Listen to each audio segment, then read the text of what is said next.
Hello everybody, let me just get this close up real quick. Alright, hi everyone, today is the very first episode of the 12 Days of Skitmas, where in addition to a regular film, we have an extra video. In today's video, hopefully if this gets uploaded tonight, because it is very late while recording this, I'm going to be showing you my top 10 favorite Christmas movies that I've seen in my life or have heard of in videos. So, let's begin. But before we begin, this is my opinion. If you do not like any of the movies, or if you like them by different positions that I choose, that's fine because I respect your opinion. Let's get started. At the number 10, we have a very classic movie, which is Frosty the Snowman. Now, why is it one of my favorites? Well, if you have recognized it, I've seen a lot of Christmas videos talking about Frosty the Snowman. And Frosty the Snowman is actually a great film because it's one of the first early popular films that has played an important role today. So, I believe that Frosty the Snowman is a perfect movie for anyone who wants to take a trip back in time and experience this just like we were kids. But since I'm a kid, I'm talking about those who will hopefully watch this in the future. It's a great movie. I recommend it and I give it an 8 out of 10. Number 9 is the sequel to the upcoming best movie, which is Home Alone 2, Lost in New York. Home Alone 2 is actually a great funny movie. But I have to give it a number 9 because the original film, which we'll get into later, is more better than that. So it has a lot of funny moments with the expensive food bill, the famous gunshot scene, and pretty much a lot of funny stuff. So why did I give this a number 9 rating? Well, it was actually a really good film. I've seen a few scenes multiple times. However, it could have been better if Kevin would have actually had a full movie with him trying on vacation. However, I think they mixed it up because they wanted to include him for the first part, but then split it up. I also like the scene where Kevin's not here. Grade 1. So that's number 9, Home Alone 2. I will recommend those, but you have to see the first film very first so you could get a hold up of what's going to be happening. I rated a 7 out of 10. It could have been much better, but whatever. The 8th film that I like is actually a really bit of a weird one. It's Nightmare Before Christmas. And yes, it's the Tim Horton version. But I actually enjoy this. I haven't seen a few scenes, but I've heard some of the music before on a separate video. And I have just to say, it's actually a great film, but the main problem is, it's actually based on Halloween, but it's set for Christmas. So, I would think that it's a great film unless you want to be a non-Halloween person. But if you're a Halloween person but want to experience the Halloween spirit for Christmas, I recommend it. I'll give it an 8 out of 10. Oh wait, sorry. Actually, it's making an 8.5. So, it's a little bit better than Frosty the Snowman. However, it's overall good in the end. At number 7 is the original Grinch film from 1960. I don't know the year, just search it up. But I have actually seen the Grinch film many times, and I have to say, it's actually really awesome. Yes, I know the Grinch has changed in the end, spoilers if anyone who haven't seen it yet, but at the beginning, he's kind of like some Grinchy people. That's why it's called the Grinch. However, he has a change of heart. And there was a Halloween video that came after that. Oh wait, special that came out in 1970. And all the worries and love that he came into him just fade away over time. It's a great film. I recommend it if you want to settle in and experience the original classic film. 9 out of 10. Pretty awesome. Except the fact that I don't really like the 2000 version. But as for the recent version, we'll get into that later on. Okay, for number 6, we have a very good one, which is Elf, which turns 20 years old next year. So, I've actually seen Elf a few times, but not the full film, because there's a little bit of a disturbing scene in there where I'm not gonna tell you. However, the Elf film is actually really great. It showcases a lot of funny things, like the fighting, the screaming, and the partying, even though it's filmed in New York City. But this film actually changes because Will Ferrell is a great comedian. I actually like this performance. But the reason why I have given it a number 6 is because of this reason.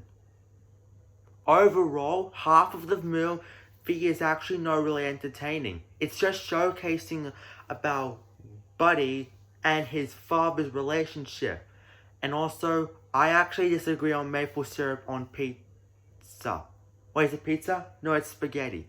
However, Elf is still a pretty good movie. It's just could have been a little bit better, just like in The Nightmare Before Christmas. Oh wait, Home Alone 2. Why am I messing things up? But anyway, Elf is a great movie. 8 out of 10. Let's move on to the half one, number 5.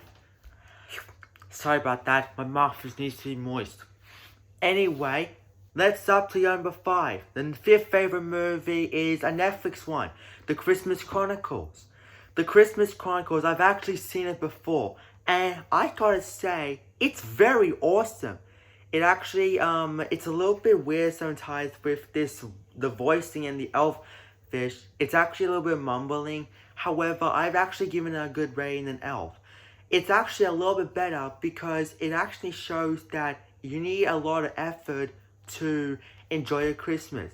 I know people are sad about the beginning of the film, I'm not going to do any spoilers about it, but I gotta say, this film was actually pretty good because it showcases a live action Christmas film mixed in with a few budgets of what's today's popularity. It was revealed a few years ago and released a few years ago, but overall, it's a great film. I'll recommend this movie to those who want to have a Netflix movie. And I know there's a sequel, but I haven't watched it yet, and it's not on this list. So, I'm gonna have to give it a 9.6. It's pretty good. I recommend you watch it. So, we're now down to 4. Let's see the 4th one. Alright, my 4th favorite film is Arthur's Christmas, and it's a great one. It is so awesome. The Arthur's Christmas is basically one of the best Christmas films I've ever seen. But why is it on number 4, you may ask? Well, The Arthur's Christmas is a great film. However, one of the main problems is about the time setting. Sorry about that. Oh, sorry. So anyway, Arthur's Christmas is a great film. The time setting is a little bit weird, and when I saw the trailer like a few years ago, probably in like 2018 or 19, I think, it actually just shows that you do not want to see what's up on there. But overall, it's a pretty nice movie. I've seen it like 5 times. The last time I remember watching it was on Christmas Day back in the 2020 year. And I've got to say, I've actually enjoyed it. It's even on Netflix too. Like, I'm not sure if it's on... Oh, wait. Hang on. Oh my gosh. Sorry about that. It's just I had a little bit of a problem with my Apple Watch. But overall, Arthur's Christmas is pretty great. I recommend it. 9.8 out of 10. Number 3, let's go. Whee! Number 3 is the 2018 version of The Grinch. I liked it. I haven't watched it completely, but overall, it's pretty nice. So it basically takes the original film and then bumps it up a little bit. It has the same story, however, it introduced more characters. Basically, more Who's. But I need to tell you something. I've actually went and saw the actual set of the Grinch film, and I was like, this is weird. I don't see the burning Christmas tree though. The burning Christmas tree was hilarious, but I didn't include it because of the overall setting of the film. But the 2018 version of the Grinch actually takes the original Grinch film and then takes it to the next level. So I'm giving this a 9.9. And now we have 2 left. The second most favorite film is... We'll find out after the break.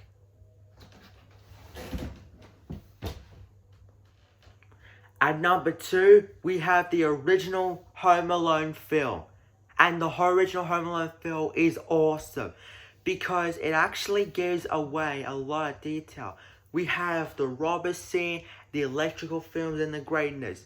But overall, my actual favorite scene is actually the running scene to the airport because it had so much action. And even though they completely forgot about Kevin and struggled to head back to Colorado, oh wait, Chicago. Why do I keep messing things up? Overall, I also like the Scranton airport scene because it adds a little bit of rage to it, but overall, it's a great film. I know I keep saying great film, but it's actually a very good film. That's why it's second.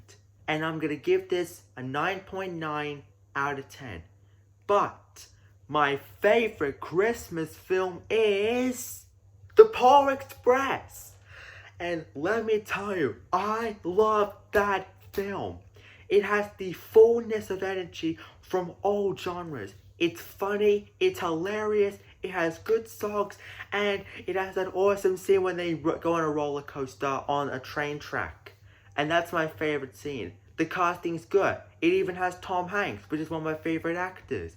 It's basically showcasing that in order to get what you want, you have to believe. And if you believe, you will get what you want. But don't ask your parents for a PlayStation 5 unless you really want to and haven't gone a big upgrade. 10 out of 10. The best movie I've seen in a long time. In fact, I might actually watch it very soon. I meant very soon. Not today, but very soon. The Polar Express, best movie ever. Well, that concludes the very first video of the 12 Days of Skitmas, showcasing my favorite Christmas films. And if you enjoyed it, stay tuned for more. But here's the thing, if we get 10 views, I'll be making the top 10 worst Christmas movies that I've seen or heard of before. And let me tell you, one of the films is a little bit of a privacy secret. You'll never find out, unless you keep watching this. That's all from me, bye-bye.